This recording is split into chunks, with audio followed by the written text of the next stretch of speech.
PEN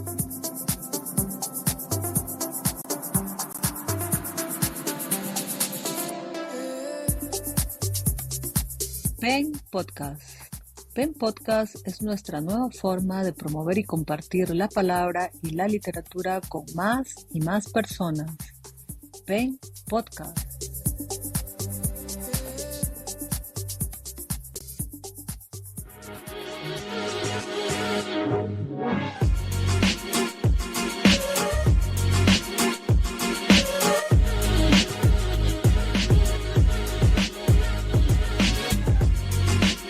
Este es el primer episodio PEN Podcast Catalejo. Soy Marian Godínez y en esta ocasión vamos a platicar un poquito con Candy Ventura, escritora, educadora, también poeta y sobre todo una mujer que cree y que confía en la infancia. Bienvenida, Candy.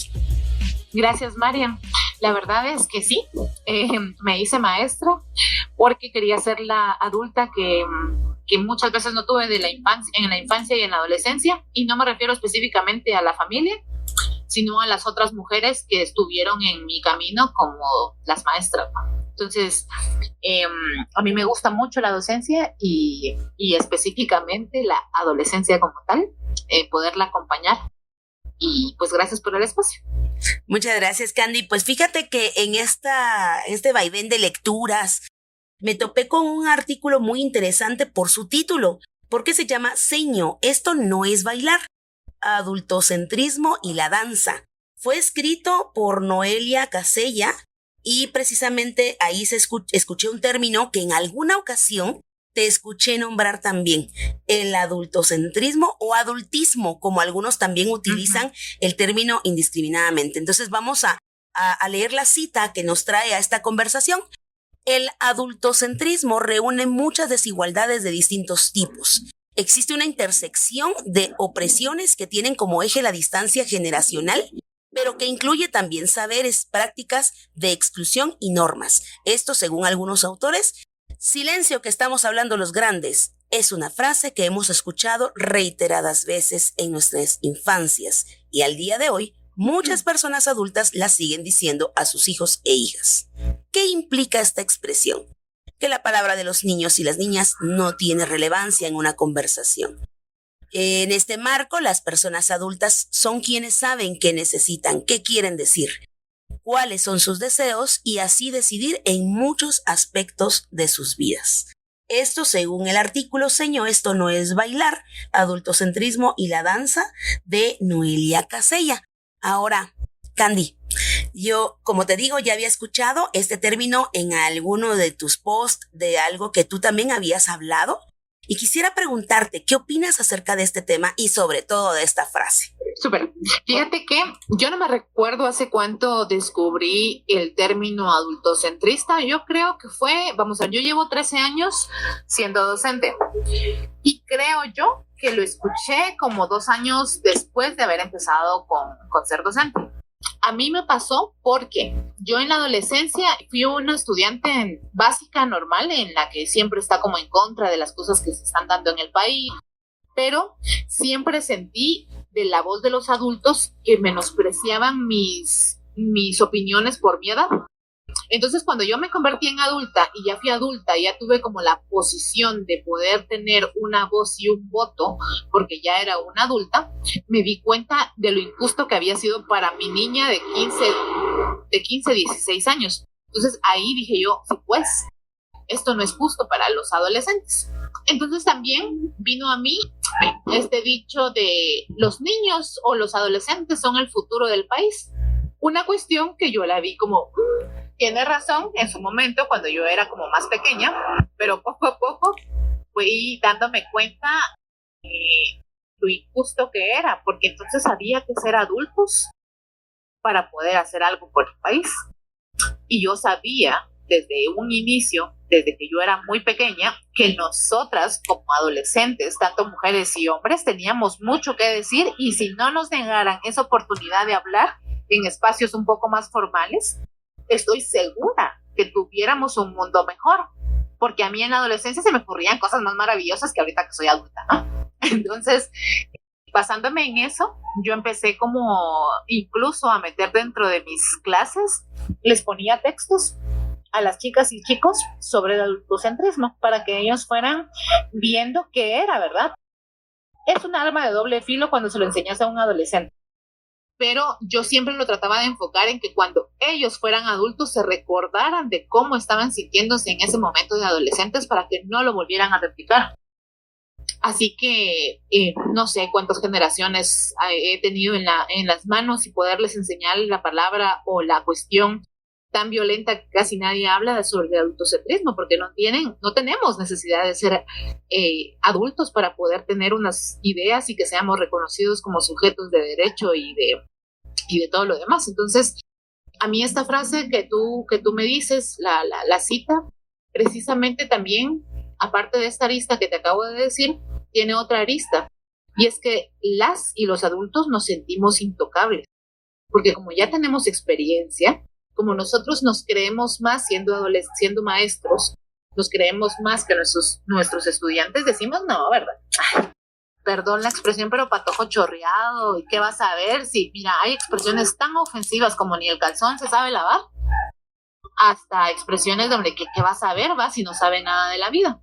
Entonces siempre me ha molestado como ese tipo de cuestiones, porque para mí definitivamente es ningunear los sentires, los pensamientos y las opiniones y los argumentos de la adolescencia y la niñez.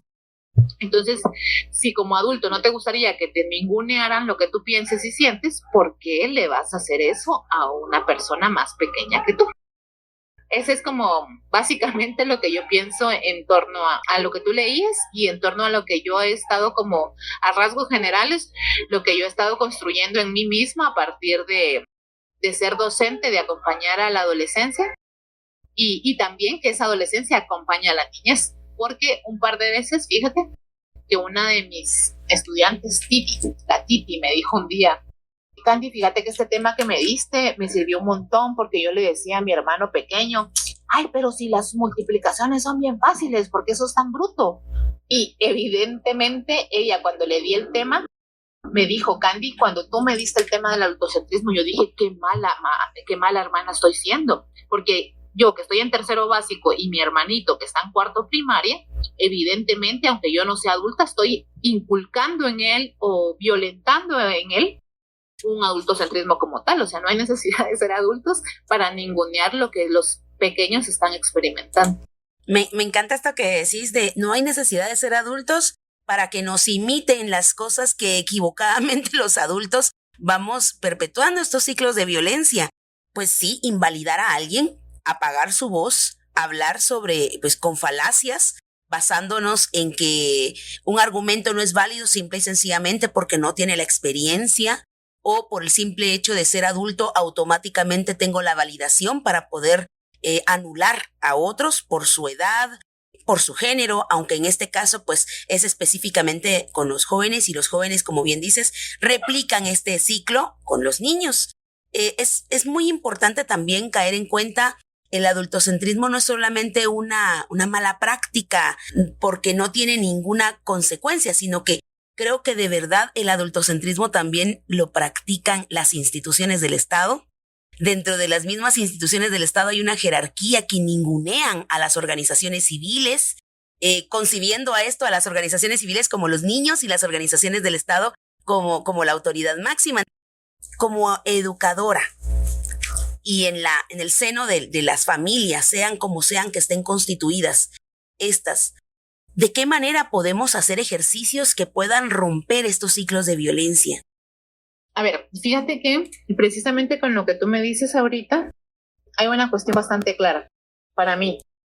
Por ejemplo, el discurso, ¿no? El discurso que tenemos, ya lo vas a entender cuando seas mayor.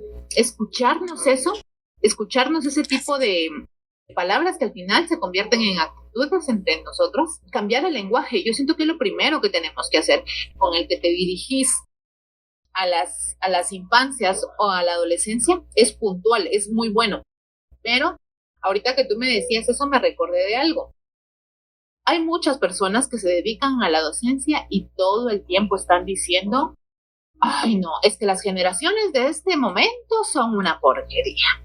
Y tú te pones a ver una serie de época de los 800 o de los 900 y también pensaban lo mismo. Entonces, primero, el lenguaje que utilizamos y segundo, el romper los paradigmas con los que fuimos educados, porque muchas veces, si a mí me trató mal un maestro, si a mí me trató mal mi mamá, si a mí me trató mal mi papá, si mis vecinos de la colonia me decían qué vas a saber vos si no sos tan grande, yo cuando crezca repito el ciclo y otra vez se vuelve. Pero ¿por qué yo tengo que repetirlo si a mí me dolió cuando yo era adolescente o cuando era infante?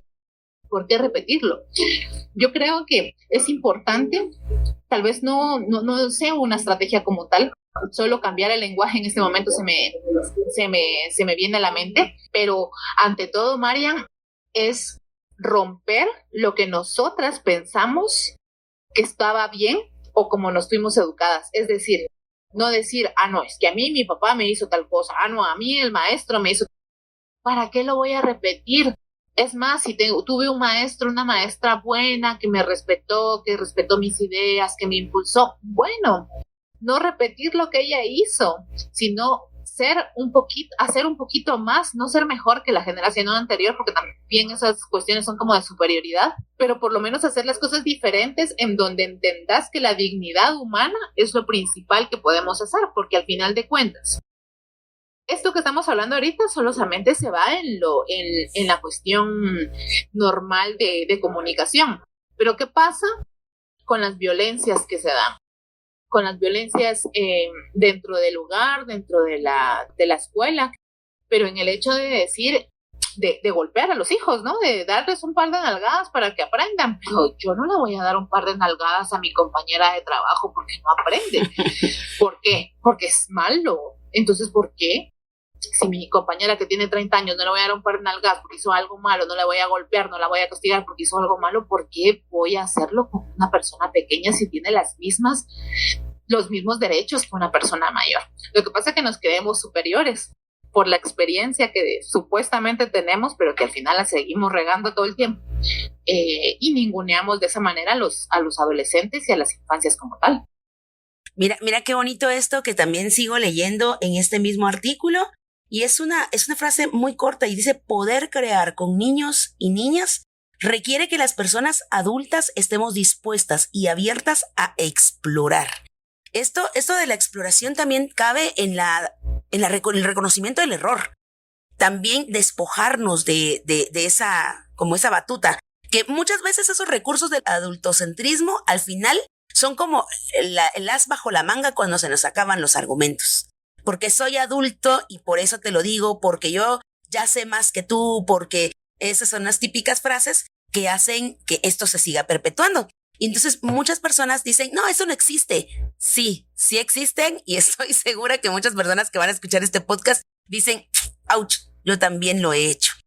Candy, para ir cerrando, me encantaría que nos contaras, ¿cómo crees tú que el arte, tú que también eres muy sensible para el arte de la escritura, de la literatura, sé que también te encanta la música, nos puede llevar a niveles en donde sí podamos tener una comunicación de igual a igual? Fíjate que yo tuve muchas complicaciones, problemas, no sé cómo lo quieras ver, pero tuve algunos asuntos en su momento cuando era maestra de primero básico, porque me pasaba mucho que algunas estudiantes llegaban con sus trabajos y eran trabajos con una calidad muy baja. Yo les decía, no, es que hay que mejorar la calidad.